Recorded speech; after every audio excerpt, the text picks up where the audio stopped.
Welcome to Speaking Freedom TV's Journey to Freedom. I am your host, Dr. Kaci, and today's special guest is Miss Gloria. Hey, Miss Gloria, how you doing? Hey, Dr. Casey, I'm doing pretty good. Thank you. Can you tell us a little bit about yourself? Well, I'm a natural born clairvoyant. I'm a visionary. I don't call myself a psychic, but I do have abilities where I have helped police and family members find their lost loved ones or find out if they've been killed and if I'm given that information, what happened. I hear and through the course of working on these cases, I do hear conversations. I am a remote viewer, but I only limit that to when I'm working on a cold case. And I don't, people, when people have like these games, parlor games, on their show, and well, look, try to see what's in the package. I don't even go into any of that because to me, it's not a dog and pony show. I take it very seriously. So through all of that, I see in, quite in detail. And also, I have done spiritual readings for people, and God is my father, and I'm using his advice and not anyone else's as to what I do during these readings. But I also let people know, if you want a reading, wait for 3 months. It's a prophetic word, wait for it to unfold. And sometimes one person waited 17 years. Yeah, well, I think that I identify with every aspect of how you just described yourself as far as being a natural clairvoyant, dreams and the unction to, I experience life on a different spiritual level. So I definitely identify with everything that you just said. And you really don't have any control over when something happened that you see. Because and this is the reason from what I've learned is that because it's a matter of the choices that they make that's going to either lead them closer to it or take them further away. It's almost like God giving us a destination like a scavenger hunt type of destination where we tell a person what the scavenger hunt goal or clue is in order to get to the final thing that they've prayed for, they're believing for, something that connects with them deeply. And they are sometimes mixed up, confused, or baffled about how to get there. So God sends little messengers. And sometimes those messengers are people that can say, hey, this is what I'm feeling towards you. And, I can't tell you when it will happen, but if they decide to move towards what you said, then they'll experience it based on that time frame. But I've had dreams about deaths in my family, outside of my family. I've had dreams about like where people have gotten killed, and now I'm seeing details of what happened. Mhm. And it is a very surreal and type of scary experience because especially when you're first um coming to knowledge of that and accepting it for what it is, because for a long time I thought everybody saw had dreams, or Yep. everybody, like, you just be like, well, I thought this was normal, like, until you realize that it's not. And it's like, okay, so now what do I do with it? And it took me I think into like probably about 10 years ago to really try to hone into what this was within me. It's interesting when you said, when you start seeing things as you think other people do. And it's like I see things in extreme detail. And have a girlfriend saying not everyone does. And I'm like, really? Right. And it's confusing because just naturally, especially because normally it runs in your family. So other people kind of have that intuitiveness about themselves, whether they realize what it is or not. It's there, so you think that it's normal. Well, actually, it doesn't run in my family. My half brother wasn't this way. My mom was a little bit. We were on the same, when she was alive, on the same wavelength. She Mm-hmm, would, I knew when she was thinking about me, and I would call her. This is with long distance bills before our mm-hmm, cell mm-hmm. phones, and we ran up our phone bills. And then one time she called and she said, I thought you were thinking about me. I'm like, no. I thought, now that was wishful thinking. But Yeah, I think I definitely can relate. So how did you you said you start working with organizations and people directly. How did you come about um monetizing your gift? well, I don't get paid for what I do. Okay. When I do spiritual readings, I do. But how this all first came about, because it's like, why am I getting all these visions? What do I do with them? You know, when they just started coming out of the blue. And right now I'm writing a book for next year, which contains everything so people can see what life is like. And it was October of 2020. Mm-hmm. And I'm sitting on my love seat. And next thing I know, I hear go to Facebook. And I had just gotten off the computer. I'm just like, do I have to go to Facebook? So I went on Facebook, and there in my feed was a post from one of my friends on Facebook about a death in her family. And I was looking at the picture, and all these visions started coming to me. So I wrote them down. And then I called the police and I started working with them. And that is how it started. And I helped them with a couple of cases with just general information. But on one of the cases, I said, you're going to need to look back at the convenience store video footage. And this is what the person looks like. And then in like a couple of days later, I'm watching a movie with a guy, with an actor who looks similar to the murderer. So I freeze it, do a screen capture, send it off to the police officer. And then he asked me about this one case that literally had me over the toilet with dry heaves, and the way that it was premeditated on how this one man died and what they did to his body, which I won't stay here because I want all our food to stay So down. right. So wait a minute. So how do you what is the experience like? Not how do you, because it's not something that we do. It's just an experience that happens that you try to translate from what you see to what other people can understand in most cases. So how does the experience happen when it comes to a case? Is it just from like watching the news? Because I know for myself, sometimes when I used to watch the news, it would like be a triggering thing, so I kind of stopped watching the news because it was like this is too much. It's too much.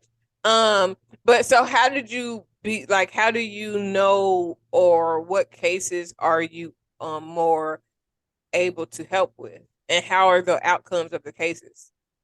Well, it's interesting because it comes to me similar to like a movie.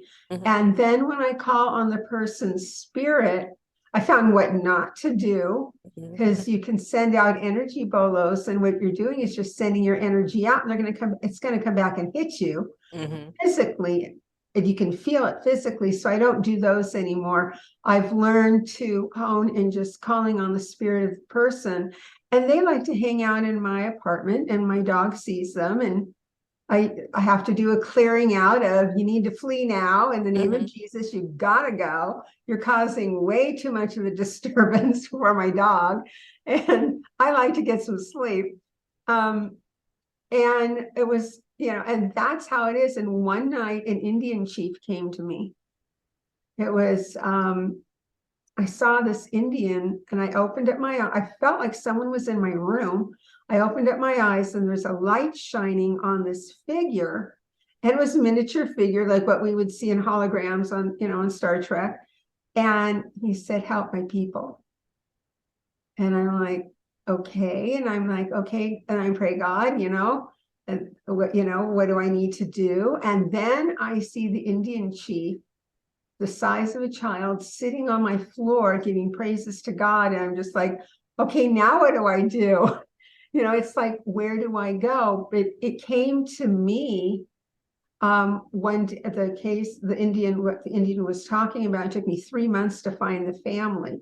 But 3 months of visions, I was cooking dinner one night and I felt a spirit come over me, just lightly drape over me, take possession of my physical body, and said, "This is how I cook food." And I could see, and she's like, "Look to the left." And I looked, and it was as if I was in her kitchen where she was preparing her meals and saw her two sons outside playing with the dog.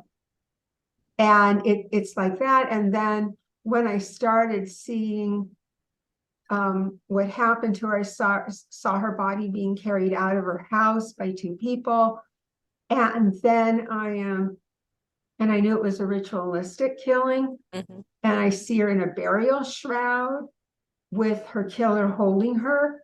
And it's like a TV popping up at my feet, but in spirit form. Mm-hmm. And I could see it plain as day, like I'm seeing you. And then he says, "How do you like my handiwork?" And Mm. what he had done to her face. And it was like, okay, I'm writing this stuff down. And I'm just like, "You can go now." And he's just the horrible noise. And and my dog was looking around like she heard a noise. So it was probably an audible voice that he heard. She So heard. what are the response from the police departments and the officers that you've been working with? Like how do they respond to the information and then once it has led to some findings for them? Well, I ended up looking in the region to where I thought it was, and the police officer was very, very open to my helping. And it wasn't anyone in that area, but he did come across and let the department know that I could help with some murders that had happened many years ago. But I told them the bones are probably gone. It's been 50 years, there isn't going to be anything left at all of these people who are buried. It's just going to look like dirt. There's no more bone. And then I started doing, when I found out it wasn't in that state, I ended up contacting in another state, found a family member who was sending me pictures of everything that I had seen, physical pictures. So I freaked out the police to where the two officers I worked with, they don't take my calls anymore. One was extremely freaked out. He goes, "How is this that you do it?" Like I was in the bathroom one day brushing my teeth and I saw the spirit form of the woman come up and said, "I'm finally free." Well, I called him and he's like, texting me, "I can't talk right now." He was on the property with the sheriff's department and the cadaver dogs. And everywhere that the dogs went was exactly where I said that she was. He thought her body was in one piece and she was dismembered because I said, "No, I see her walking through the house." Well, she was never supposedly in the house, but her remains were around the house. I saw her under Mm. the tree and her remain was under the tree. And Wow. so he stopped taking my calls. He said, "You're freaking me out." I said, "You prayed and asked God for help, and I'm Mm. giving you the help." They don't So understand that. no, and the police here on the Indian reservation, because I'm not a native, they don't return calls. And if I want to work with my local police department, I have to become vaccinated. I don't mind the background check. I'll pass the Right. background check. I'm not trying to be vaccinated. Right. And I don't want to be vaccinated because of my health. And this is not, for comments to people like you need to have the vaccine. Mm. That's personal choice, personal information, because it's medical and it should not, I don't believe should be forced on anyone. So I'm not able to volunteer with the local police department because I won't be vaccinated and I have to work on their premises. Okay. And because of that, I don't mind masking up and going in, but because of that, the protocol has stopped Yeah, I going. understand. I am not one for the vaccine either. Um, you just don't know enough information about how it will affect your health if you have health problems for me. And it has not been the friendliest to the people that I know that have had it.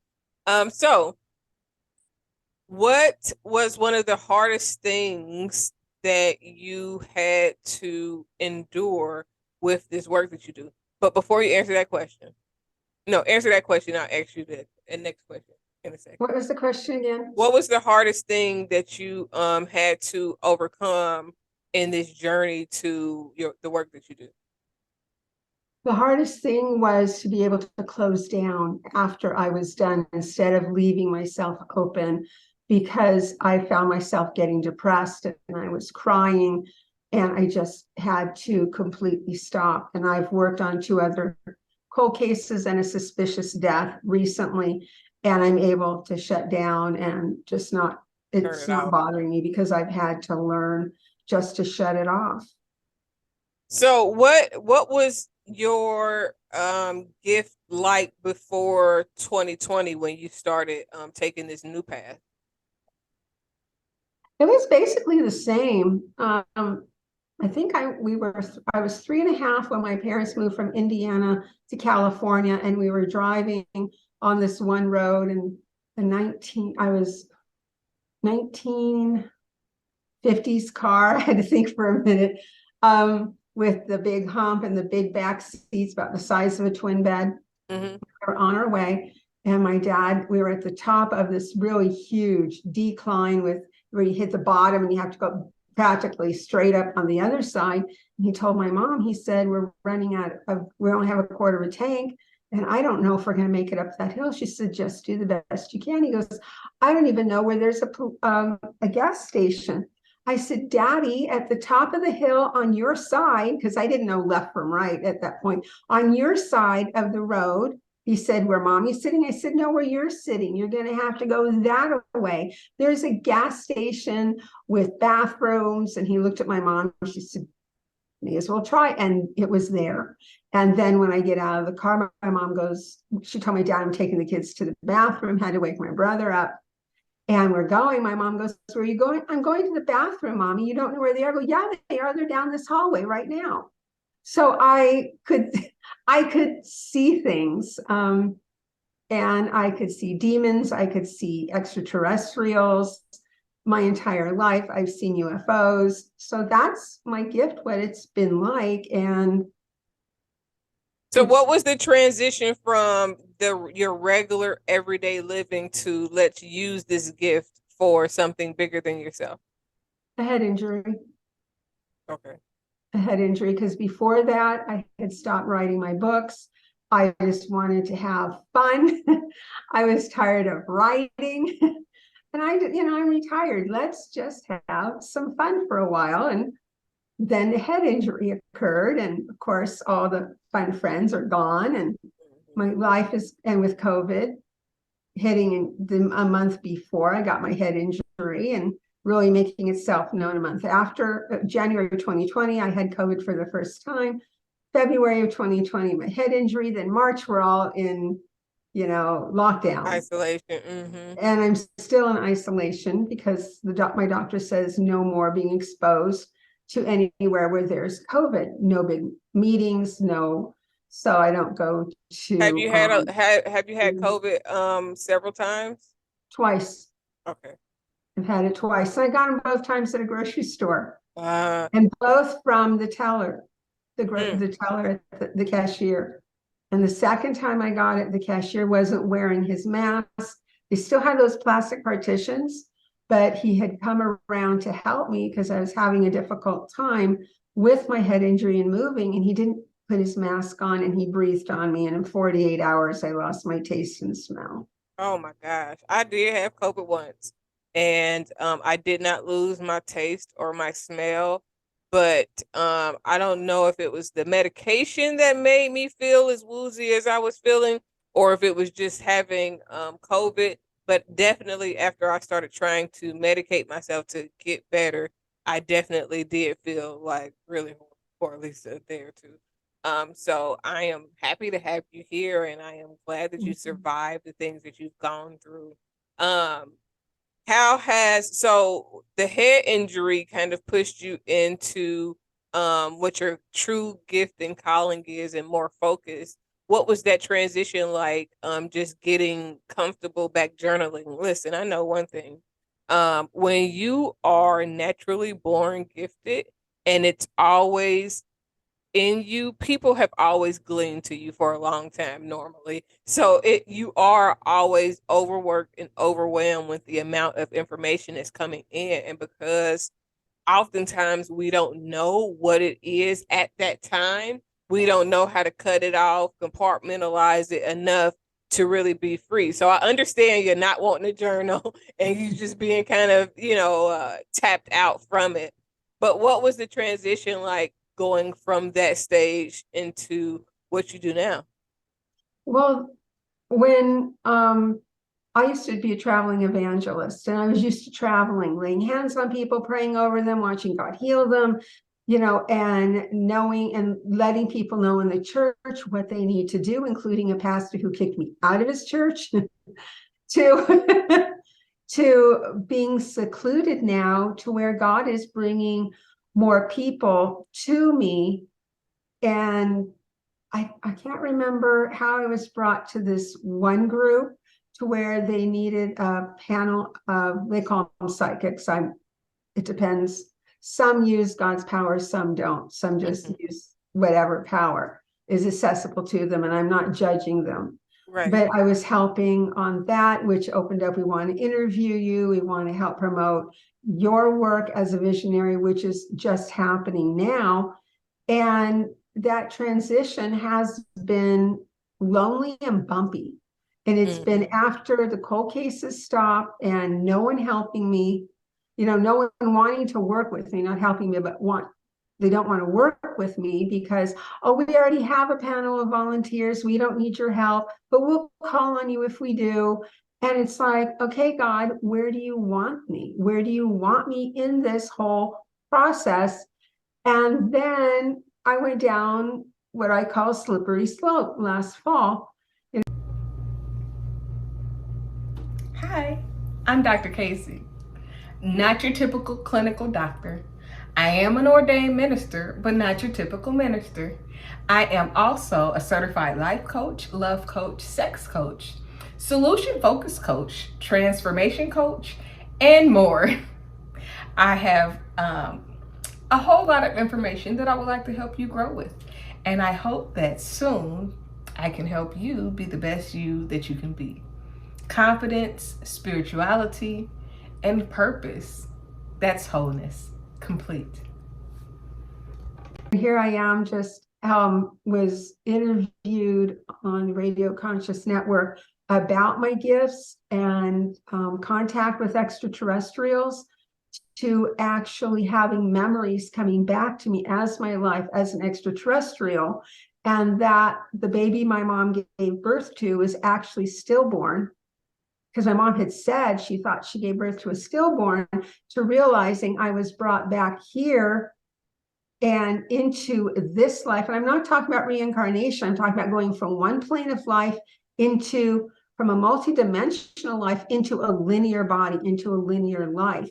And I had been denying that for the longest time. I used to be able to levitate on my own, used to levitate when I walked, when I slept, and I taught myself not to, because 36 years ago, that was frowned upon. And didn't want to be locked up. I'm glad that I no longer live in the time of Salem witch trials. I probably would have been burned at the stake. Yeah, you know what? I always talk about that, because so in the course of me and my self-discovery, I kind of started researching everything that I felt in my spirit, everything. So I started looking at witches and it was so crazy because we hear people saying going on a witch hunt or it's a witch hunt, but you never have the story behind why they say that. And that there's a real life story that they used to kill every mystical and magical person that existed on this planet in an attempt to control the narrative because they couldn't control the people that had those gifts. Exactly. So then I started going down the slippery slope, and I wrote my book, My Journey as a Gray Hybrid, and how that, was happening. And I even had a pastor friend and other Christians walk away from me because that is not mainstream Christianity. No, it's not. It challenged everything I ever learned, from the Bible. And it's something that with my embracing all of that as my truth, because it is my true nature, that I'm able to be utilized in a more deeper, profound way by God. Right. What I've learned is that most Christians, they are not really on a spiritual journey. Um, Not a spiritual journey that will really incline them to be who God truly called them to be. They're on a micromanaged course of religion that does not really feed their soul to an effect that it will help harvest the gifts that are within them.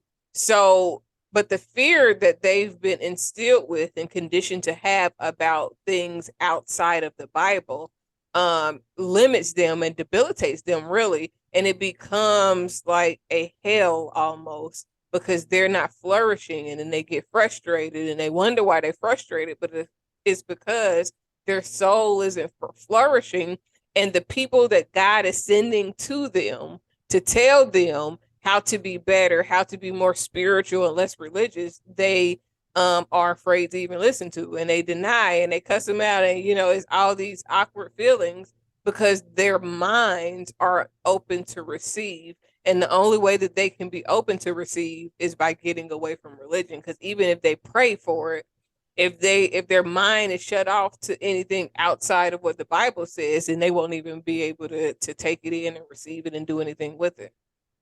Well, the Bible says God created the heavens and the earth. He showed signs about Jesus, and Jesus said we'll be doing even greater signs than these. Right. So who are we we're putting a limit on God, and like you said, how he can use us. I mean, I've been to multidimensional planes. I've been on time travel, and I can actually take myself on a time travel where I don't know where I'm going. And my next goal is because I'm going to be working on a cold case, is to go back in time to see what happened with that child and see if I can actually be there to get more information, even though I get quite a bit of information now in bits and pieces and add them all together. So that's my next challenge for myself. And it is so crazy to hear you talk about this, because I remember when I lived in Florida, right around the time of the Casey Anthony trial, and I was like, lived in where I lived and where I was building my house at was where I had to kind of drive past where their neighborhood was. And one day I rode by their house just to kind of see what was going on. And I am very intuitive. I'm getting chills just talking about it. I rode by their house, and then I rode down a side street. And when I rode down this side street, I was like, man, I bet you that little girl is over here in these woods right here. And I said it and just rode on, and nothing it didn't mean nothing at the time when I said it. It just was like that it's too close. The woods was right by her house, and it was a little open. And I said, I bet you that the little girl is right over there in the woods. And about, I want to say within a week or so, they found her body in those woods. And I was like, oh my God. The thing is that I remember several occasions, even here, I remember riding by some woods here, and I was like, man, I bet you they end up, there's probably bodies over there, and it would be like a body came up, like it was like, oh, they found a body. And I was like, oh my God. So it is very trippy in the initial stages that God is trying to use you or give you hints about who you are. And if you go to a religious person, they will diminish what you're feeling. They will try to, that it's the devil or it's something.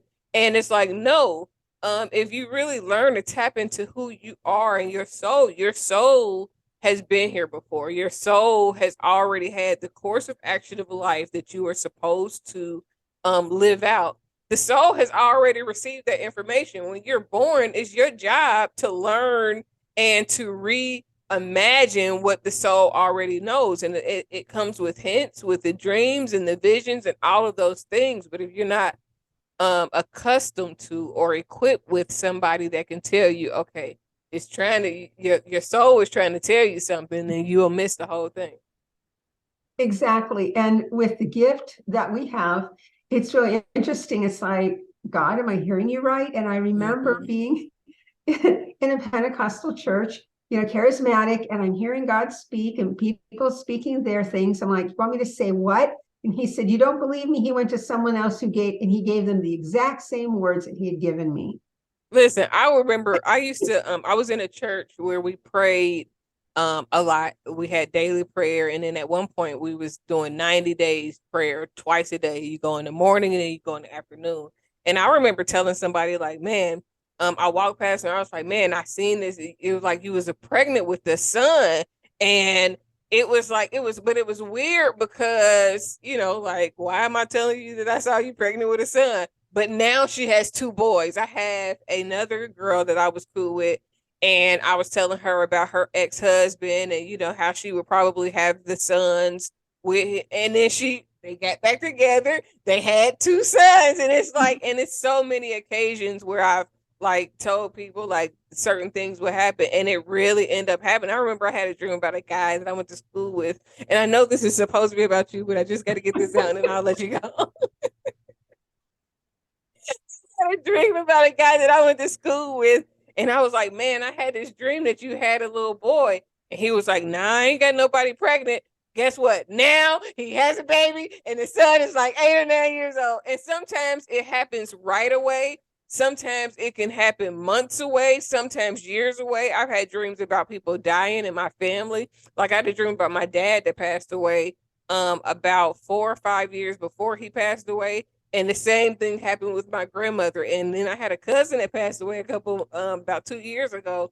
And in the time where she was in the hospital, I had a dream that I seen my grandmother and all of my relatives in heaven, like, and they seen me and welcomed me. But I was so excited about seeing them because I hadn't dreamed about them in a long time. I forgot to ask them what I was doing there. Like, girl, you forgot. So, okay, I'm sorry. That's okay.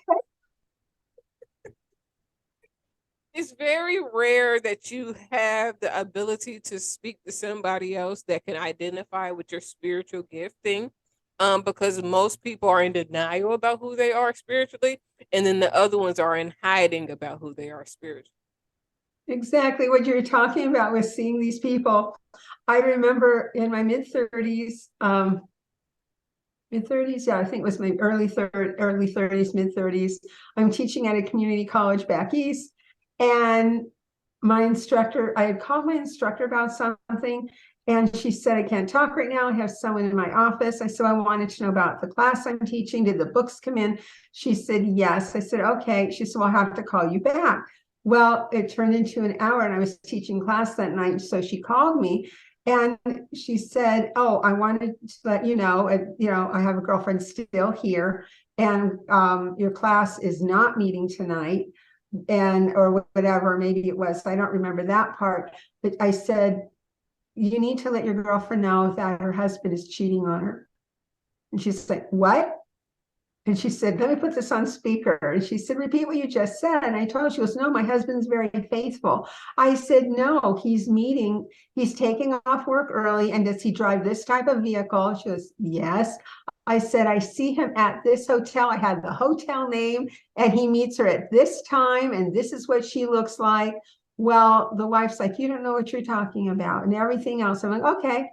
Well, a few days later, my supervisor calls back, and she said, my girlfriend's on the phone. I said, what's going on? Well, everything you said is true. She went into that hotel. She saw his truck there, knocked on the door, and the other woman answered. So she never would have believed that he had. I said, yeah, he's been with her for 3 years, 3 or 5 years or whatever. And she said she didn't know up until recently that something was wrong. So sometimes I don't like being the messenger. It's bittersweet. Mm-hmm. It is. In some messages, I don't know if I'm supposed to share or not when it comes to like, because what I've experienced most recently that I'm trying to learn to adjust with is I miss people. Like if I haven't seen somebody in a while, it feels like a missing, like they're not here. And then in a lot of cases, I'll say probably about 95% of people that I have this deep missing for, they end up passing away. It's like something within me is, it feels like it's a decision that happens, that the person makes, or something happens, and it triggers me to sense it. And then once I sense it, it'd be like, wait a minute, like something, like I can feel it. Like it's like in an instant I can feel the narrative change for a person's soul. And then it's just a matter of time before I see it play out. That information you might want to keep quiet. I remember doing a reading for a woman. It was in a group setting, and I was saying information about it. And I was telling her what I said, can I share everything? Well, after it was over, the woman had left. The other people said, because this was online, said you shouldn't have said anything to her.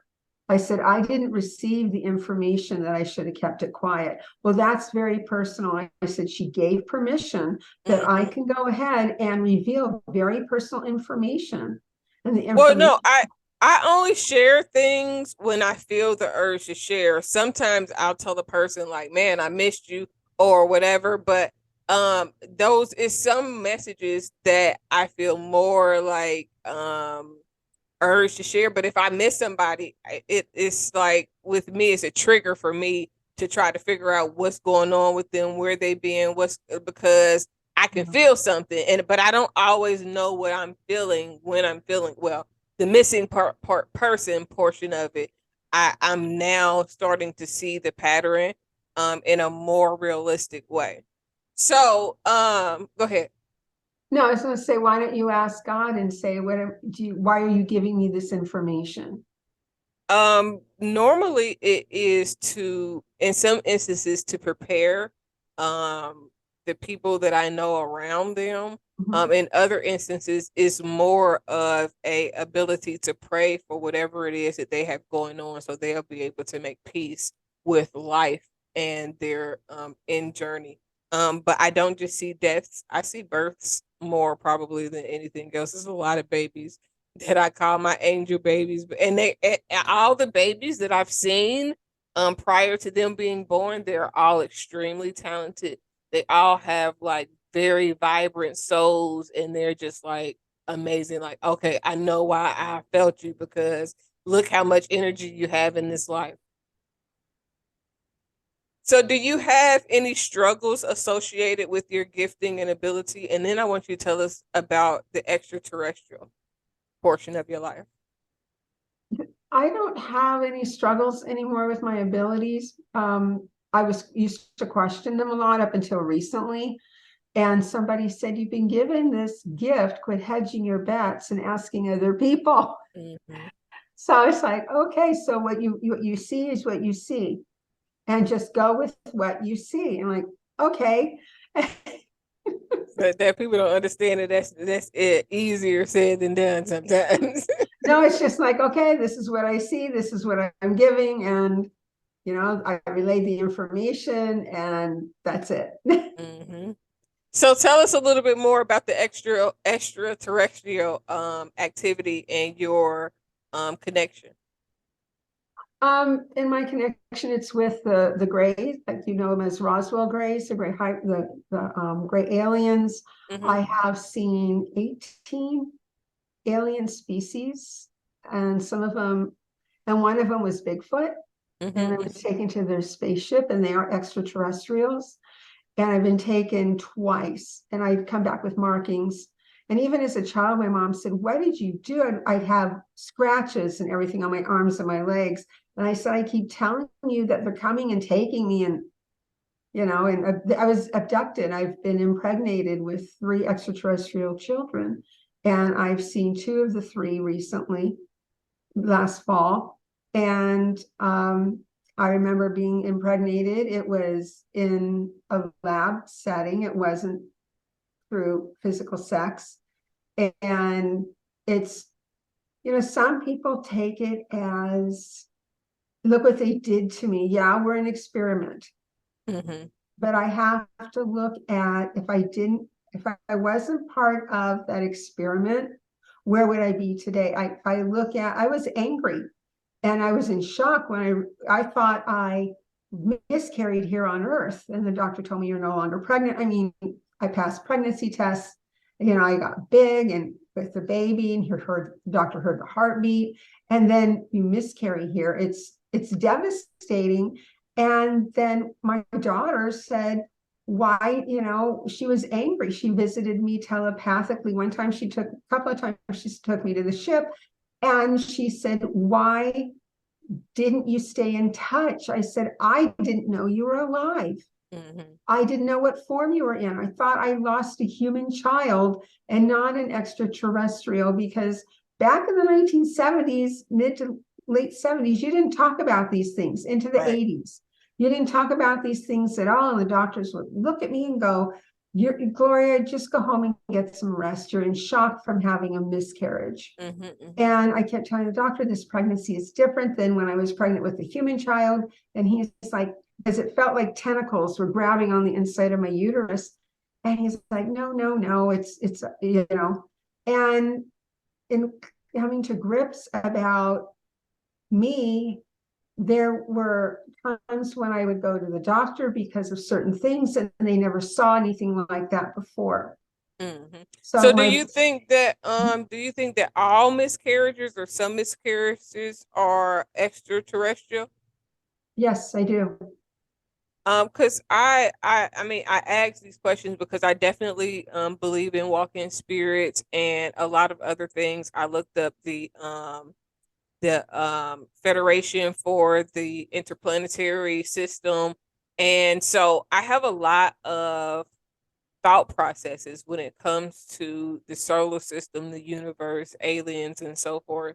And some of that is that even with the way we are humans, and when I think about zodiac signs and the planets and all of those things seems more like an alien or extraterrestrial experience than anything else. Because like when you're born, it's like a planetary thing more than Mhm. it is just you're just born on this particular day. But a lot of people don't see life like that.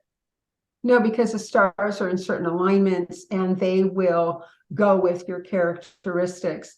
It's like when I've looked up a lot of the horoscope of what they said, you know, when I was born and everything didn't fit to who I am. But when I was told what my extraterrestrial name was, I fit more with that, Mm-hmm. because I looked up those meanings and everything, and it fits in with everything else that I have read instead of who I am right now, of, you know, who I would be as a human. So if there was anything that you could change about your life experience, would you change anything and what would it be? I would never have gotten married. Can I ask why? Um, I I like being alone better. I didn't like being married. Mm-hmm. Um, I ended up getting hijacked. My body was hijacked to get married. I didn't like it. I didn't like being around other people. I didn't like the men, because I was brought up with severe trauma. Of course, who do I pick? Abusers. Right. And that's why I would not have been, I would have been single and pregnant. Mm-hmm. Immaculate, what we would call immaculate conception, but it wasn't, it would have been extraterrestrial based. Right, right, right. But that's what I would have done, is I would never have gotten married. So what is your definition of freedom? My definition of freedom is not imposing, people not imposing their beliefs on me, people, the government and other powers that be with deep pockets, not telling me what I can eat, what I can do. You have to be curfew and everything. That is freedom to me. Freedom to me is going to another metaphysical dimensional plane and just being there where there are no boundaries. So if you could give advice to somebody, um, whether it is somebody that has your gifts or not, who would you want to give advice to, and what advice would you give? Always do things that will benefit the good of humans. It doesn't mean that killing someone will benefit humans. It won't, because you're still going to have a mother and family, mourn. And what you're doing is you're putting yourself in the place of evil. So do what you can to be kind to others, spread happiness, spread joy, speak life into people, and not death, and do what you can to make this planet a better place to live. Throw out your trash, be mindful of animals, and just do what you can. So, before we go, I have just a little question.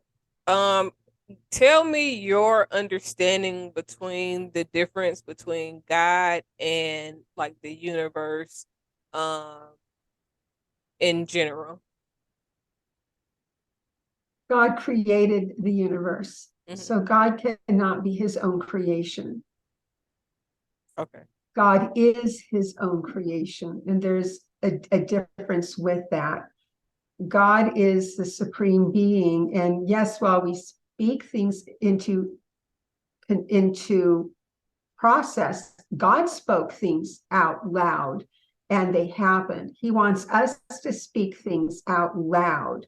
So are we praying to things that are coming about that's really man-made, which is known as the universe? I don't know.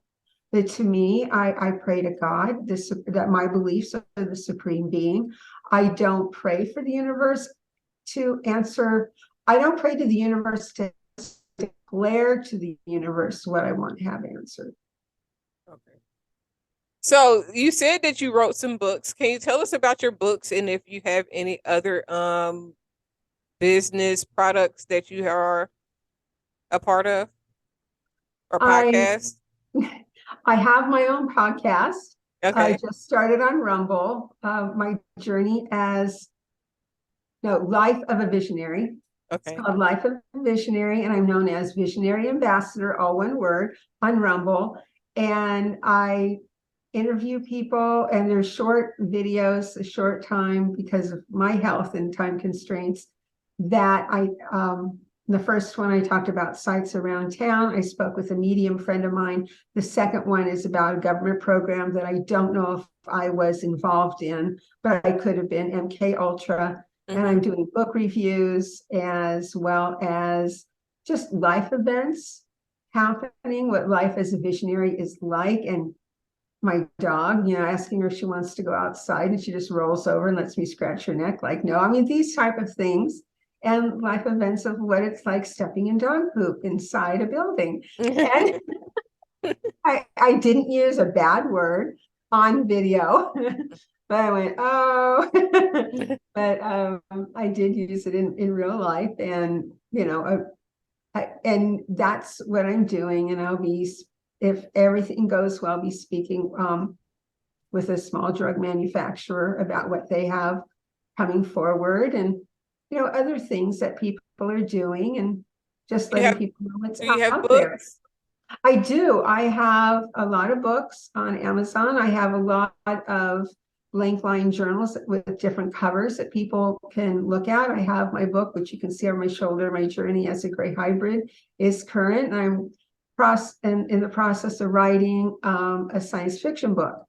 And then I'll start back on my crime fiction. I have a crime fiction called The Dick Jorgensen Murder that is out there on Amazon. And so how do we find your books on Amazon?